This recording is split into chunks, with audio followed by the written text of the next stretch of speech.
کہ کبھی رات کے اندھیرے میں لوگوں کو گولیاں مارنی پڑی اور کبھی دن کے اجالے میں آپ کو ایڈیٹوریمز تک بند کرنے پڑے. السلام علیکم، میں حسنین، آپ دیکھ رہے ہیں نیا پاکستان. اس وقت میں لیجنڈ ہوٹل میں موجود ہوں. آج قومی کانفرنس کا دوسرا روز ہے. محترمہ عالیہ حمدہ چیف آرگنائزر پنجاب ہیں، یہاں پہنچی ہیں. میڈم کیا کہیں گی؟ باہر سے آپ آئی ہیں، ایف سی کے اہلکار تھے، اسلام آباد پولیس تھی، صبح دروازے بند تھے، زبردستی کھلوا کے اندر گئے ہیں اور وہ آسما جہانگیر آڈیٹوریم ابھی بھی بند ہے. کیا کہیں گے آپ؟ بسم اللہ الرحمن الرحیم. ایاک نعبد و ایاک نستعین. سارا کچھ کرنے کے باوجود اس کانفرنس کو روک پائے؟ آپ بھی کھڑے ہیں، آپ بھی کور کر رہے ہیں، پرپل کی خبر پہنچا رہے ہیں عوام کو. ان کے ظلم و ستم، ان کی فسطائیت جو پہلے کبھی بلوچستان میں تھی، پھر کے پی کے میں شروع ہوئی، پھر پنجاب اس کا نشانہ بنا، آج اسلام آباد اس کا نشانہ ہے. اور یہ سیریز شروع ہوئی ہے 26 نومبر سے، جب نہتے پاکستانیوں کے اوپر رات کے اندھیرے کے اندر گولیاں برسائی گئیں. آج چلیں میں یہ تو دے دیتی ہوں نا کہ صبح سویرے انہوں نے بند کر کے عوام کو یہ چہرے بھی دکھا دیے کہ یہ ہے صحیح جمہوری مارشل لاء. اس کو کہتے ہیں. جو وہ کہتے تھے نا ووٹ کو عزت دو، جو وہ کہتے تھے نا جمہوریت بہترین انتقام ہے، آج دیکھ لیں جمہوریت کس حال پر ہے، آئین کس حال پر ہے، جوڈیشری کس حال پر ہے، صحافیوں کی زبان بندی. مطلب جہاں پر ججز کو اپنے لیے پٹیشنز فائل کرنی پڑ جائیں، جہاں حالات یہ ہوں کہ چیف جسٹس صاحب یہ کہیں کہ آئینی عدالتیں اس کا فیصلہ کریں گی. مجھے یہ بتا دیں کہاں آئین ہے، کہاں قانون ہے؟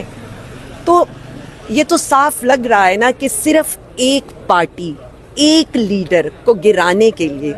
یعنی میں تو کریڈٹ دوں گی وزیر اعظم عمران خان صاحب کو کہ انہوں نے اس سسٹم کو اتنا ایکسپوز کر دیا کہ کبھی رات کے اندھیرے میں لوگوں کو گولیاں مارنی پڑی اور کبھی دن کے اجالے میں آپ کو ایڈیٹوریمز تک بند کرنے پڑے کہ کہیں کوئی ایسی کانفرنس نہ منعقد ہو جائے جو یہ بتا دے. جو کانفرنس ہے اس کا نام ہے قومی سلامتی کانفرنس، قوم کی سلامتی کی کانفرنس. یہ باہر بھی کیا وجہ کیوں آ گئی؟ دیکھیں مجھے یہ لگتا ہے کہ ان کو یہ لگتا ہے کہ سلامتی ایسے ہی ہوتی ہے. اور دیکھیں اصل میں مسئلہ یہ نہیں ہے، ان کو اپنی سلامتی چاہیے تحریک انصاف اور وزیر اعظم عمران خان سے، ان مور اپروپریٹ ورڈز اور ان مور اوپن ورڈز. مسئلہ یہ ہے کہ ڈر بھی خان کا ہے، ڈر بھی تحریک انصاف اور اپوزیشن پارٹیز کا ہے. اور ان کو یہ لگتا ہے کہ چونکہ یہ عوام کو ریپریزنٹ کرتی ہیں تو ان سے سلامتی تو انہیں چاہیے، جس کے لیے انہیں یہ ساری فورس اپلائی کرنی پڑ گئی یہاں پر. ٹھیک ہے، یہ جو تمام جماعتیں اکٹھی ہوئی ہیں اسے کس نظر سے دیکھتی ہیں اور آگے کیا ہونے جا رہا ہے عید کے بعد؟ کیونکہ آپ چیف آرگنائزر ہیں پنجاب کی اور عمران خان نے یہ حکم دے دیا ہے کہ عید کے بعد سڑکوں پہ نکلنا ہے. سو کیا پلاننگ ہے؟ دیکھیں سب سے پہلے تو یہ بہت ہی خوش آئند بات ہے اگر اپوزیشن پارٹیز نیشنل ایشوز کے اوپر اکٹھی ہوتی ہیں.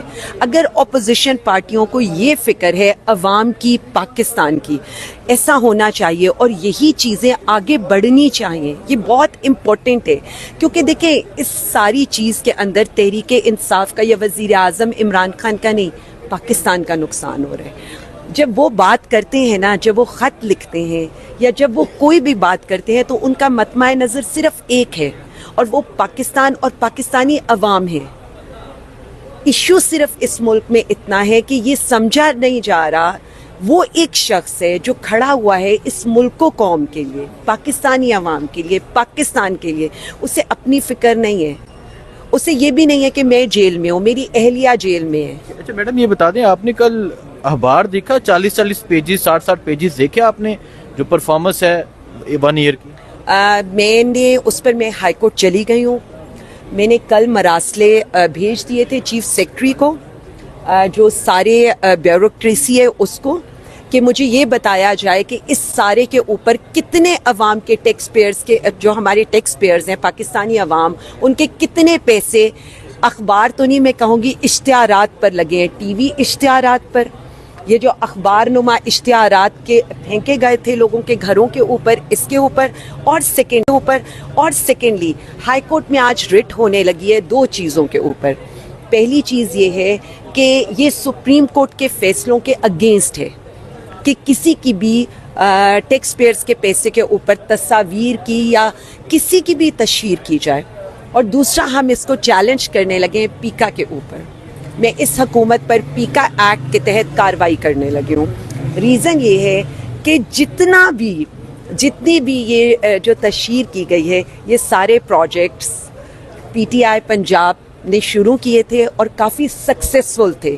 سو ہمارے پروجیکٹس پر اپنی تختیاں لگا کر بیسیکلی آپ پیکا ایکٹ کی وائلیشن کریں, آپ جھوٹ بول رہے ہیں. ویسے تو میں یہ سمجھتی ہوں کہ فارم 47 کی حکومت ہی جھوٹی حکومت, اور سب سے پہلے تو انہی پر پیکا ایکٹ لگنا چاہیے, لیکن انہی نے جو دوا آپ لوگوں پر استعمال کرنی تھی اب ان پر استعمال ہوگی, اور پی ٹی آئی اس کے لیے پوری طرح کمیٹڈ ہے, اور پی ٹی آئی پنجاب بالکل آسان راستہ دینے کو تیار نہیں ہے. آپ کورٹ جا رہی ہیں کہ بتایا جائے کتنا پیسہ لگے؟ جی پیسہ لگے اور پیکا ایکٹ لگے گا. پیکا ایکٹ جھوٹ بولنے پر لگتا ہے نا, ان کے لحاظ سے آپ جھوٹی بات نہیں کر سکتے. تو آپ ہمارے پروجیکٹس کے اوپر اپنی تختیاں لگا کر ان کی تشہیر عوامی ٹیکس کے پیسوں پر کیسے کر سکتے؟ ویسے ایک سال پرفارمنس کیا ہے؟ ایک سال کی پرفارمنس ورسٹ ہے. میں نے کل کچھ سینئر جرنلسٹ کے ساتھ ملاقات کی تھی, اور اب یہ ملاقات کا سلسلہ بڑھے گا. ہم بیورو چیف سے ملاقات کریں گے, ہم جو پی ٹی آئی کے رپورٹرز ہیں ان سے ملاقات کریں گے, ہم ڈفرینٹ جو لوگ ہیں طبقہ فکر سے تعلق رکھنے والے ہم ان سے ملاقات کریں گے. ہم وائٹ پیپر بھی لے کر آ رہے ہیں ان کی پرفارمنس کے اوپر, پلس میں نے کل انہیں پرنٹ آؤٹس دیے تھے جو ان کی پرفارمنس کے اوپر تھے, وہ میں انشاءاللہ آپ سب سے بھی شیئر کر دوں گی. لیکن میں اگین یہ بتانا چاہتی ہوں اٹس ورسٹ پرفارمنس. ان کی ساری پرفارمنس یہ ہے کہ پی ٹی آئی کو پنجاب میں ختم کرنے کی کوشش کرو, پی ٹی آئی کی خواتین کو اریسٹ کرنے کی کوشش کرو, پی ٹی آئی کے گھروں کی چادر اور چار دیواری کے تقدس کو پامال کرو, ریڈز کرو, کنونشنز نہ کرنے دو, جلسہ روکنے کی کوشش کرو. ان سے کچے کے ڈاکو پکڑے نہیں جاتے, ساری طاقت امن و امان سنبھالا نہیں جاتا, ساری طاقت پی ٹی آئی کے اوپر. دیکھیں میں نے یہ تجویز پیش کی تھی, ہماری پی ٹی آئی پنجاب کی ہماری ریجنل پریزیڈنٹس کے ساتھ ہماری میٹنگ ہوئی تھی, اور اس کے اندر ہماری یہ سجیشن آئی تھی, اور اسی سجیشن کو ایز اٹ از پارٹی کی لیڈرشپ, کیونکہ اس کے اندر سجیشن یہ تھی کہ اس دفعہ کارکن مار نہیں کھائے گا, اس دفعہ ہمارے M N as, M P as, senators, ticket holders, office bearers سرابل دستہ ہوں گے, کیونکہ اگر وہ لیڈرز ہیں تو لیڈرز لیڈ بائی ایگزامپل. یہ پروپوزل پولیٹیکل کمیٹی اور کور کمیٹی کو فارورڈ کیا جا چکا ہے, اپوزیشن لیڈرز کو فارورڈ کیا جا چکا ہے. اب جس وقت ڈیسیجن ہوگا تو پی ٹی آئی پنجاب سب سے آگے آپ کو نظر آئے گی. کہہ رہے ہیں کہ کیونکہ پچھلے جتنے احتجاج تھے اس میں پی ٹی آئی جو پنجاب تھی نا اس طرح انہوں نے پارٹیسپیٹ نہیں کیا, تو آپ کی طرف سے ایسا بیان آیا تھا کہ میں خان صاحب کو ان کی لسٹ دوں گی جو لوگ نہیں آئے تھے, کیا واقعی یہ کرنے جا رہی ہیں, پنجاب نکلے گا؟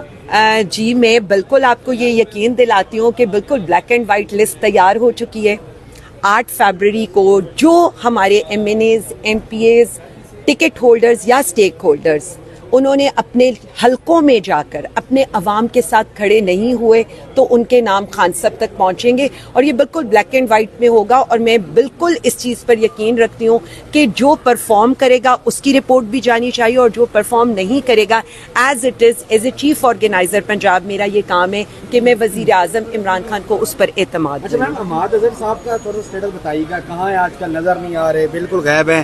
دوسرا یہ بتائیے گا کہ آپ نے کہا کہ لاہور کی قیادت کی بات کی جو پریویسلی ایک 26 نومبر والا مصائب ہوا ہے, شکوہ کیا گیا ہے کہ ہمارے جی رستے بند تھے لاہور میں کنٹینر, اب وہ کنٹینر کے بجائے آپ کو ریڈ کارپیٹ تو بچھا کے نہیں دی جا سکتی تھی, کنٹینر لگائے جاتے. تو سما راجہ صاحب جیسے بندے نے بھی کہا ہے کہ بس میں گھومتا رہا, رستہ بند تھا. دیکھیں میں صرف اتنا کہنا چاہتی ہوں کہ وہ پروٹیسٹ میرے لیے کافی تکلیف دہ اس لیے کہ اس کا اینڈ 26 نومبر کو ہمارے لوگوں پر گولیاں مارنے سے ہوا. اور باقی آپ نے بات کی ہے, میں صرف اتنا کہنا چاہتی ہوں کہ حکومت کو زیادہ نظر آنا چاہیے, حکومت کو اپنی پرفارمنس پر نظر آنا چاہیے. سارا فوکس پی ٹی آئی ہے, ہمیں یہ پتہ ہے پی ٹی آئی بڑی امپورٹنٹ ہے, وزیر اعظم عمران خان بڑے امپورٹنٹ ہے, پی ٹی آئی کی خبریں ہی چلتی ہیں, پی ٹی آئی کی بات ہی ہوتی ہے کیونکہ جماعت ہی ایک ہے, باقی تو ارریلیونٹ ہے. لیکن میں آپ کو یہ یقین دلانا چاہتی ہوں کہ پنجاب ہر فسطائیت کا مقابلہ کرنے کے لیے تیار ہے. پنجاب کے کارکن اپنے لیڈر سے آگے نکل گئے ہیں, میں تو اب ان سے سیکھتی ہوں اور وہی مجھے گائیڈ کرتے ہیں.